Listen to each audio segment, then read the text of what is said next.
everyone, welcome back to A Vintage Vanity. So on today's So Vintage, we are going to be finishing up the stitching on the side of the bodice, and also ran into a little problem with my machine, kind of just like clogging up with a bunch of thread. So I wanted to go through and share with you that experience and how I fixed it. And you'll definitely notice my energy levels kind of start to plummet on that, because I was just so frustrating, right? But the fix was really easy once I figured it out. We're also going to be getting into the neckline of the dress, which is a little bit different than, well, it's a lot different than the last dress we did, in that it's kind of a boat neck, and we're going to use tearaway stabilizer, and we're also going to have to gather that neckline, and so yeah, that's fun and a bit of a learning experience there. So yeah, let's go ahead and get started with the sewing.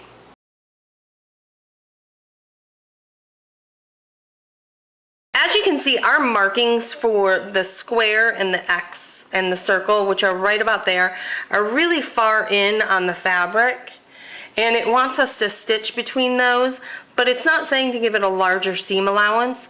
So I am going to stay at 5/8 of an inch seam allowance, and it is going to be a little bit confusing because I can't see my plate behind here.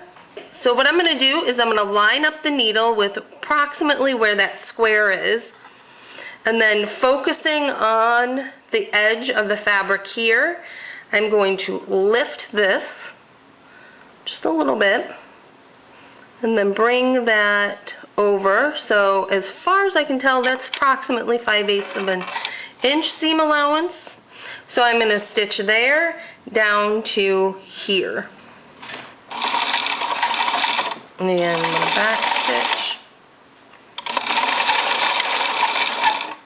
And I'm keeping an eye on this side of the plate there. Stay at 5/8 of an inch seam allowance. There we go, that's about even. So I'm going to back stitch again and then pull it out. Now we're going to do the opposite side. Alright, I had a little bit of a snafu. And as I was running the fabric through, I kept noticing the thread underneath the fabric kept bunching up really bad. So I immediately pulled my fabric out, got a piece of test fabric, and the thread was essentially doing this, just getting really bunchy. So usually when your thread is either pulling too tight on your fabric or you're getting too much thread, it's usually a tension issue. So I went ahead, pulled my dress out of the sewing machine, got my, just a snippet of my fabric, because, you know, depending on what fabric you're using, your needle and thread will react differently. So you always want to test it on fabric from your dress.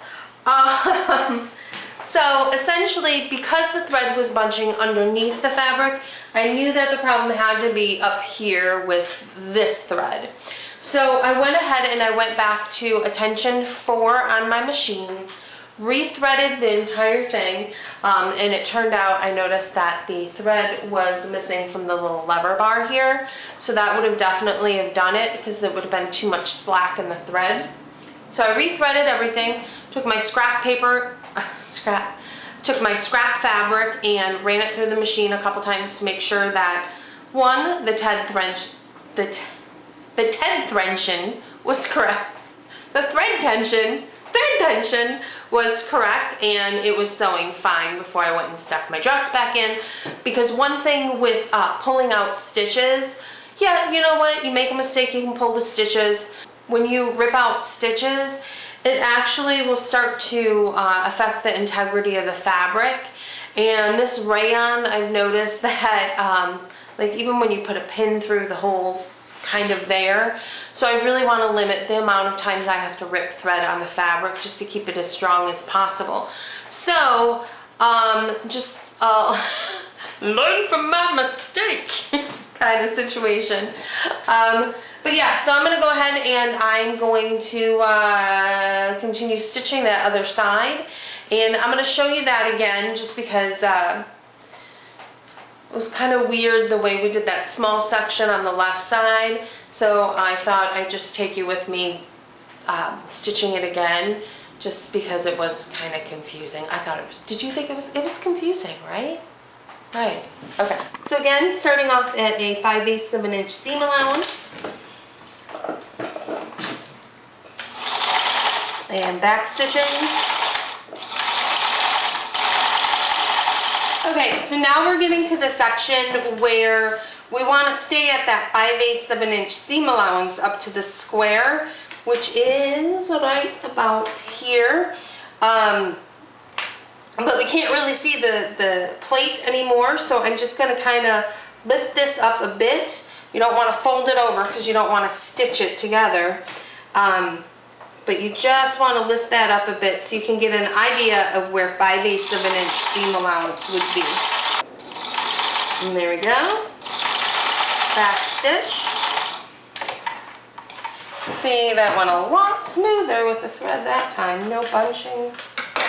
Nothing to make me curse. So now that both those edges are stitched up, we're going to go ahead and use our pinking shears, and then we're going to press open those seams. Alright, so next up is to take piece number 4 and cut it out of the tearaway stabilizer. Tearaway stabilizer should look like this. Oops. And it is a rather like crunchy fabric. Essentially, the piece that we've just cut out is the guide for the neckline. So what this will do, this tearaway stabilizer, will make our fabric, which is very, very silky and smooth, it will stabilize it so that we can actually form the neckline and make sure it's exact and doesn't get out of whack. So just go ahead and cut that guide for neck out of this tearaway stabilizer just like you would with your fabric, and make any markings on the stabilizer.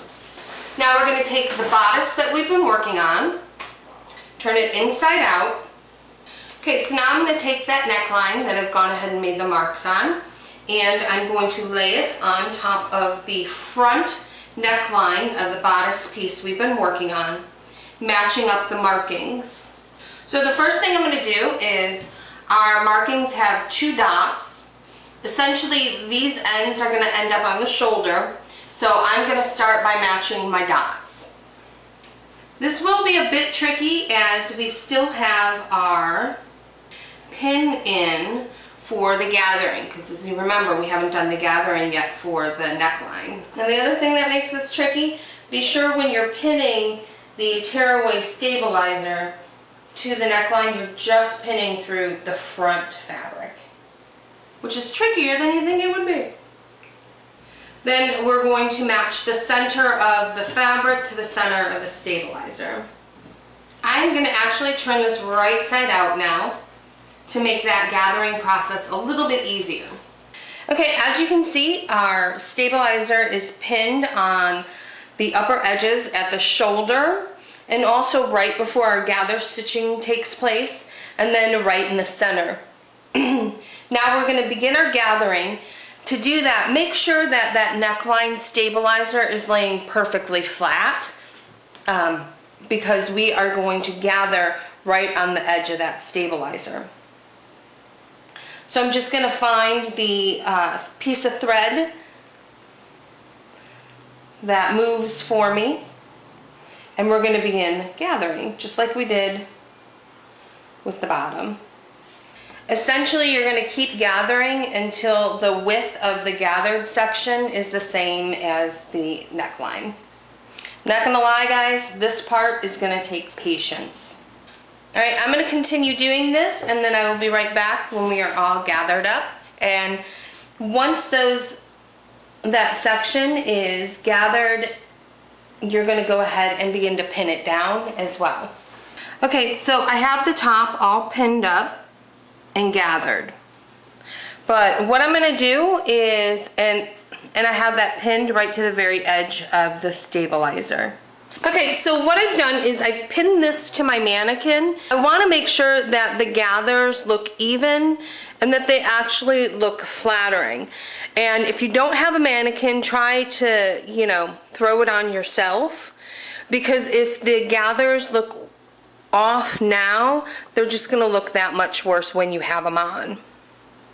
Now for me, I'm thinking that I need a little bit more gather here, so I'm just going to fluff that up, release my pin, and move that gather. Again, I don't want all the gathers falling in here, and there's a little bit much there. So I'm going to release a couple pins and move some of those gathers. Right, I think those gathers look good. So I'm going to go ahead and do the next step. So that's it for today's video. I hope you guys all enjoyed it and a lot of fun. I did, except for the part where the machine made me just about strangle it. But yes, I'm really excited to be working on that neckline and to be using new techniques that I haven't used on a dress before, or just in general. And so I'm really excited to share that part of it with you. Let me know in the comment section below, what's the most frustrating thing your machine has done to you? And as always, any other comments or tips you have, go ahead and share them in the comment section below. And a quick and easy way to let me know that you like this sewing series is to click the like thumbs up button right down there. That's always a help. And if you don't want to miss a minute of what's going on here on A Vintage Vanity, such as sewing tutorials, hair tutorials, and maybe some other things that are coming up in a day or so, you might want to go ahead and hit that subscribe button right there. Completely free. Subscribe! Alright, I hope you guys have a great day, and I will see you soon. Bye!